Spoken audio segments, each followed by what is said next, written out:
hate to say it, but 99% of adult beginner violinists are really bad at shifting.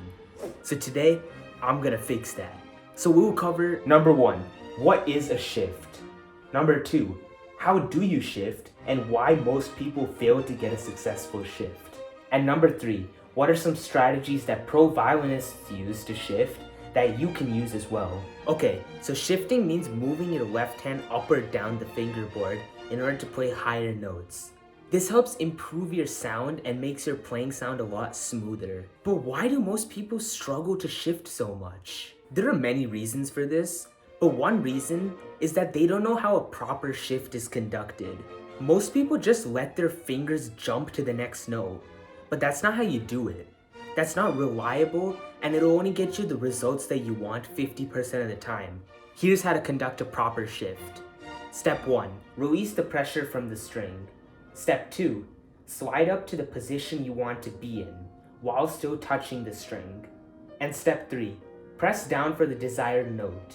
The second reason why people struggle with shifting is because they press down too much while shifting. This might slow you into getting to the right position.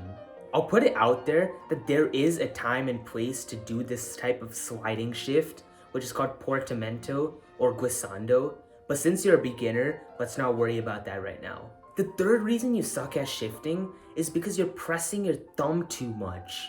You're trying to clench the instrument. And honestly, I don't blame you. For most of our day-to-day life, we do a lot of clenching movements like this. So it feels natural for you, but that's not gonna help you on the violin. Here's how you're gonna fix this. You're gonna first shake out your hand to loosen everything and reduce tension. Now I want you to practice the shift, but without your thumb. You'll play a note, preferably a first finger, let go so that the finger is still touching the string, then you will slide to a further position. I would recommend third position. And finally, press down your finger. Now we're gonna do the exact opposite. Start off in third position, let go of the finger, slide down back to first position, and then press down. And all of this should be without your thumb. Now I want you to do the exact same thing, except that you just place your thumb on the neck of the instrument. We're not gonna be pressing or clenching, it's just gonna be there. And boom, you just shifted. Now just keep practicing this a little more and you'll get the hang of it. Okay, now what are some strategies to shift better? The best strategy to shift is something that I call stepping stone shifts. This is very similar to what Carl Flesch uses in his book, The Art of Violin Playing. Look at the example on the screen.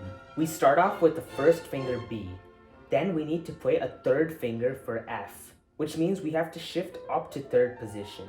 Instead of jumping to the third finger, we can bring the first finger to D, which is the start of the position, and then place the third finger on the F. The finger in the middle is the stepping stone, in this case the D. But note that this is only for practicing and not for performances.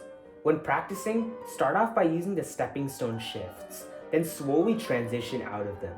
But let's be honest, while these videos do help, you need more.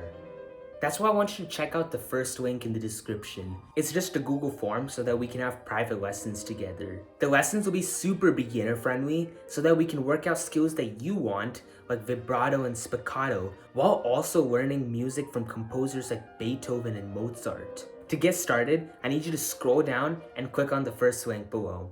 You just gotta fill out some basic details to make sure that you're not a spam bot.